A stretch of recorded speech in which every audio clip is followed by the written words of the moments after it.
बहुत समय पहले की बात है। एक युवा शिल्पकार था। उसके हाथों में औजार और दिल में एक ही सपना थे, पत्थर के भीतर छुपे रूप को दुनिया को दिखाना। एक दिन वह घने जंगल से गुजर रहा था, तभी उसकी नज़र एक कठोर पत्थर पे पड़ी। शिल्पकार रुक गया। उसने हथौड़ा उठाया। जैसे ही पहली चोट की, पत्थर से चीख निकल पड़ी, बस करो, मुझे दर्द हो रहा है, मैं यह दर्द सहन नहीं कर सकता। शिल्पकार चौंक गया। उसने देखा पत्थर पर एक हल्का सा निशान पड़ा है। उसका मन पिघल गया। उसने सोचा, जिसमें दर्द सहने की ताकत न हो, उसमें महान बनने की गुंजाइश भी नहीं होती। वह पत्थर वहीं छोड़ के आगे बढ़ा। कुछ दूरी पे उसे दूसरा पत्थर दिखाई दिया। उसने फिर हथौड़ा उठाया। पहली, दूसरी और तीसरी चोट करता गया। हर बार दर्द बढ़ता गया। पत्थर का हर कण कांप रहा था, लेकिन वह चुप था। न कोई विरोध, न कोई शिकायत। दिन ढल गया, रात आ गई।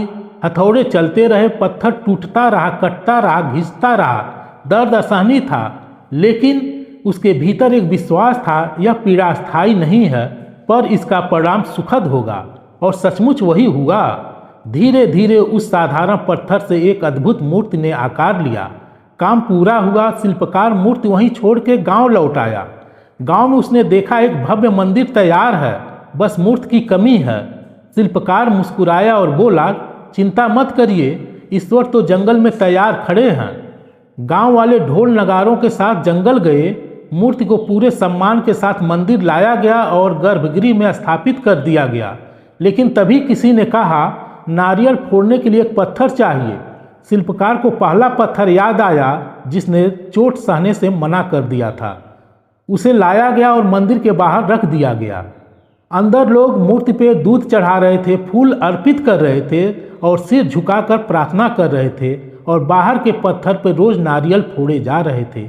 एक रात जब सब सो गए, बाहर बड़ा पत्थर बोला, तू कितना भाग्यशाली है, तेरी पूजा होती है और मुझे रोज चोट सहनी पड़ती है। मूर्ति ने शांत स्वर में उत्तर दिया, तूने कुछ पलों का दर्द सहने से मना कर दिया और मैंने उसी दर्द को अपना भविष्य बना लिया। तू उस दिन टूटने से डर गया और मैं उसी टूटने से निखर गया। दोस्तों, यह कहानी सिर्फ पत्थरों की नहीं, यह हमारी असल जिंदगी की भी है। जब तक चोट नहीं पड़ती, तब तक साधारण पत्थर भी भगवान नहीं बनता।